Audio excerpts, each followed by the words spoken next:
Christmas is for the crowd. Power is built alone. That is not a rejection of celebration. It is a statement of structure. The world does not reward those who dissolve into collective emotion. It rewards those who remain standing when the ritual ends and the room empties. Most men will spend tonight proving they belong. A few will spend it sharpening what makes them unreachable. That difference is not about morality, it is about position. Christmas operates as a loyalty test disguised as a celebration. It measures who can endure without the crowd's approval and who collapses the moment that approval is withheld. Society frames this night as sacred, but what it actually does is far more calculated. It creates a moment where everyone is expected to feel the same thing at the same time: gratitude, nostalgia, warmth, regret. The emotion itself does not matter. What matters is synchronization. When millions of people align emotionally on command, they become predictable, and predictability is the foundation of control. Power does not emerge from shared feeling. It emerges from the ability to stand outside that feeling without flinching. While others soften, you remain sharp. While others open up, you stay closed. While others seek reassurance, you require none. This is not cruelty. This is asymmetry. And asymmetry is what separates those who shape outcomes from those who react to them. The crowd needs Christmas because the crowd cannot function without emotional scaffolding. Remove the lights, the music, the rituals, the coordinated joy, and what remains is a group of individuals who do not know how to sit with themselves. That is why the holiday exists, not to bring people together but to prevent them from falling apart. It gives them permission to feel weak as long as that weakness is shared. As long as everyone admits to missing someone, to feeling behind, to wishing things were different, the discomfort becomes acceptable. It becomes normal. But normal is not neutral. Normal is engineered. The moment you recognize that Christmas is not spontaneous affection but scheduled sentiment, you stop participating unconsciously. You start asking different questions, not whether you are invited but why the invitation matters. Not whether you are remembered but what remembering you actually costs. Not whether you feel connected but whether connection serves your position or dilutes it. Machiavelli understood that the most dangerous moments in any system are the moments when everyone believes conflict is paused. Celebrations create that illusion. They make people think that because they are laughing together, they are aligned. That because they are sharing space, they are equal. That because the night feels warm, the hierarchy has dissolved. It has not. Hierarchy never dissolves. It only becomes harder to see. And when it becomes harder to see, it becomes easier to exploit. This is why the men who hold real power are rarely the loudest voices at the table. They are the ones who remain calm when others get emotional. They are the ones who stay sober when others drink too much. They are the ones who listen more than they speak, who reveal nothing while others confess everything.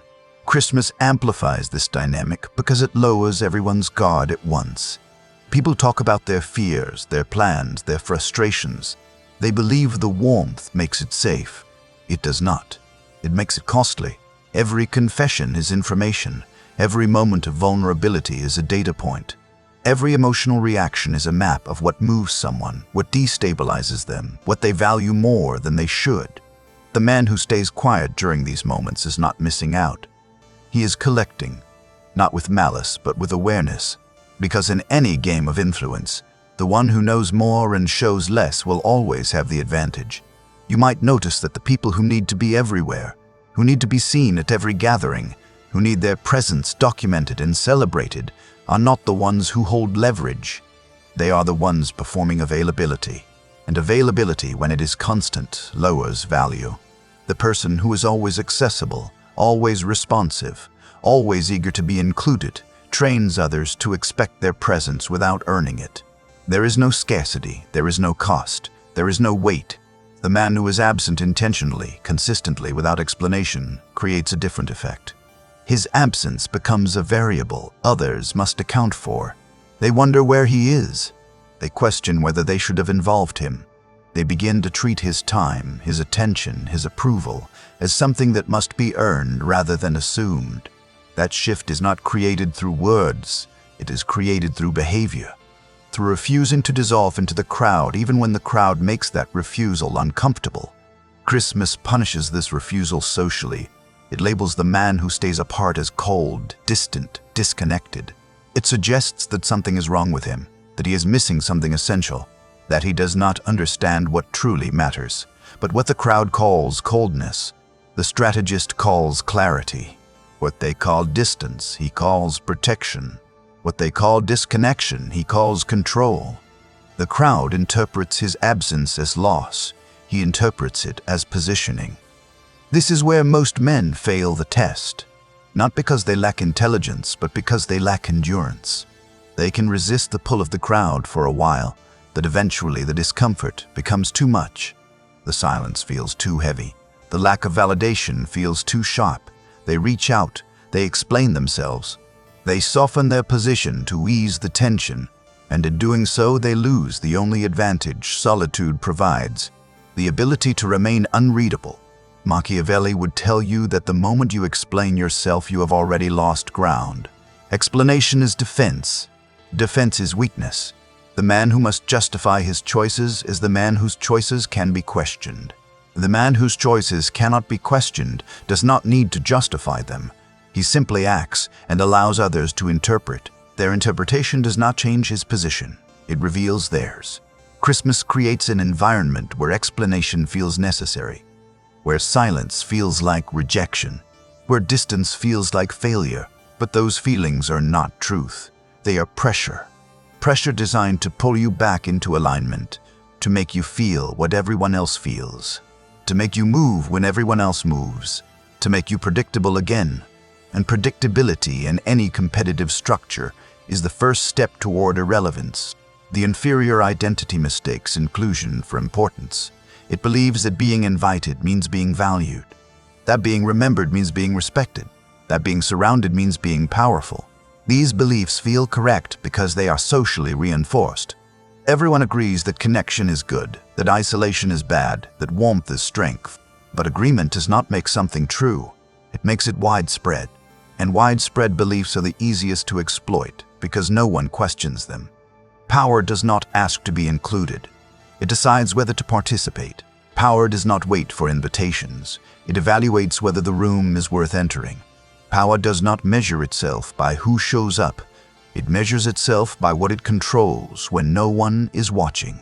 That internal measurement is what allows certain men to sit alone on Christmas without feeling diminished. They are not waiting for validation. They are not comparing themselves to others. They are not interpreting silence as verdict. They are simply continuing to build in conditions that do not require applause. The crowd cannot do this. The crowd needs mirrors. It needs reactions. It needs someone to confirm that what it is doing matters. Without that confirmation, doubt creeps in. Without that reflection, identity starts to blur. This is why collective celebration is so seductive. It provides instant feedback. Laughter confirms you are funny. Attention confirms you are interesting. Inclusion confirms you are valuable. But all of that confirmation is borrowed. It does not belong to you. It belongs to the moment. And the moment always ends. When the moment ends, the man who built his identity on borrowed confirmation wakes up empty. He feels the same doubts he felt before. He questions the same things he questioned yesterday. Nothing has changed except that he briefly felt better.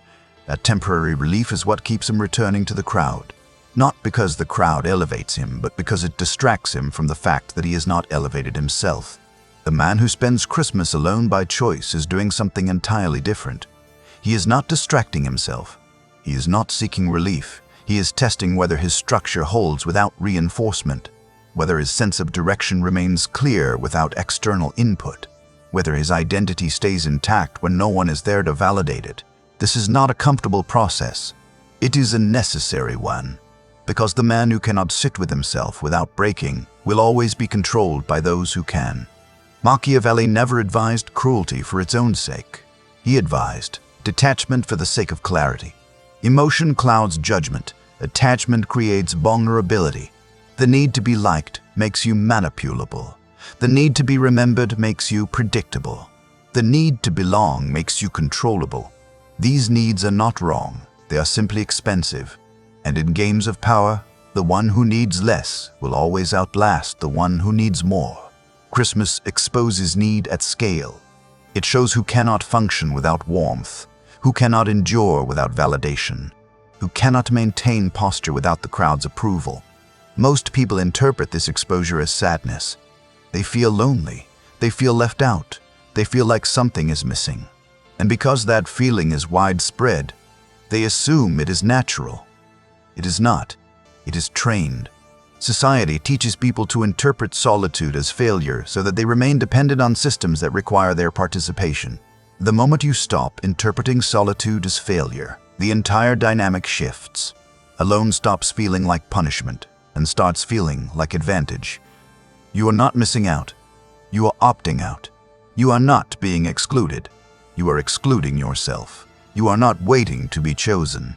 You are choosing not to be available. That reframe is not semantic. It is structural. It changes who holds leverage. When you need the crowd controls your mood. When you do not need the crowd, you control your positioning. When you need celebration, the calendar controls your emotional state. When you do not need celebration, you control your focus. When you need validation, others control your sense of worth. When you do not need validation, you control your trajectory. Every dependency is a lever someone else can pull. Every need is a point of entry. Every emotional requirement is a vulnerability waiting to be exploited. This is why the strongest men are often the most isolated. Not because they hate people, but because they understand cost. They understand that every connection is a liability unless it is managed carefully. They understand that every moment of openness is a moment of exposure unless it serves a larger goal. They understand that warmth, while pleasant, is not the same as alignment. And alignment is the only thing that matters when outcomes are on the line. You might think this sounds cold. It is not cold. It is precise. Coldness implies absence of feeling. Precision implies control of feeling. The man who has removed emotion entirely is unstable. The man who can access emotion but is not ruled by it is dangerous. That distinction is everything. Machiavelli did not tell rulers to stop feeling. He told them to stop letting feelings dictate decisions, to stop confusing what feels right with what is strategically sound, to stop letting sentiment override structure. Christmas asks you to do the opposite. It asks you to prioritize feeling over strategy, to value warmth over positioning, to choose sentiment over clarity. And for most people, that trade feels natural. It feels human. It feels right. But right is a social construct. Right is what the majority agrees on. Right is what keeps systems stable. And stability, while comfortable, is not the same as power. The man who can sit alone tonight and feel nothing is not broken. He is calibrated. He has trained himself to exist independently of external conditions. He does not need the night to mean something. He does not need the ritual to validate him. He does not need other people's warmth to confirm his worth. He simply exists fully intact regardless of what the calendar says. That independence is what makes him uncontrollable. Systems survive by making people believe they need things they do not actually need. That they need celebration to feel whole. That they need connection to feel valuable. That they need validation to feel real. These beliefs are not accidental, they are installed. And they are installed early. By the time most men reach adulthood, they have already internalized the idea that solitude is punishment, that silence is rejection, that absence is failure. They spend the rest of their lives running from those feelings instead of examining whether those feelings are even accurate. The man who examines them discovers something uncomfortable. Most of what he was taught to fear is not dangerous. It is simply unfamiliar. Solitude is not punishment. It is clarity. Silence is not rejection. It is neutrality. Absence is not failure. It is choice. Once he realizes this, the emotional hooks stop working. The guilt stops landing. The pressure stops moving him. He becomes difficult to manage because he no longer responds to the inputs that move everyone else. This is why power is built alone. Not because isolation is virtuous, but because it is the only condition under which you can separate your identity from the crowd's expectations. As long as you are surrounded, you are negotiating, you are adjusting, you are performing, you are managing how others perceive you. And that management, no matter how subtle, pulls you off center. It makes you reactive. It makes you dependent on feedback. It makes you controllable. When you are alone, There is no one to perform for, no one to impress, no one to convince. You are left with one question: what you actually want, not what you are supposed to want, not what would make others approve, not what would make you look successful. What you actually want when no one is watching and no one will ever know. That question is terrifying for most men because they have never asked it honestly. They have spent their entire lives answering a different question. What do I need to do to be accepted? And acceptance, while socially useful, is not the same as power. Acceptance makes you fit in. Power makes you unavoidable. Acceptance makes you likable. Power makes you necessary. Acceptance makes you comfortable. Power makes you untouchable. These are not the same outcome, and they are not built the same way. Acceptance is built through alignment. Power is built through separation. You cannot have both. You must choose. Most men choose acceptance because the cost of separation feels too high. They do not want to be misunderstood. They do not want to be judged. They do not want to be alone. So they stay close to the crowd. They participate in the rituals. They laugh at the right moments. They express the right emotions. They prove they are one of the group, and in doing so, they guarantee they will never rise above it. The man who chooses separation does not do so out of bitterness. He does so out of strategy. He understands that influence is not built by blending in. It is built by standing apart in a way that cannot be ignored, not through spectacle, but through consistency, not through loudness, but through presence, not through approval, but through results. He stops trying to be liked and starts trying to be effective.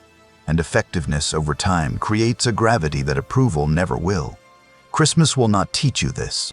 Christmas will teach you the opposite. It will teach you that connection is everything. That warmth is strength.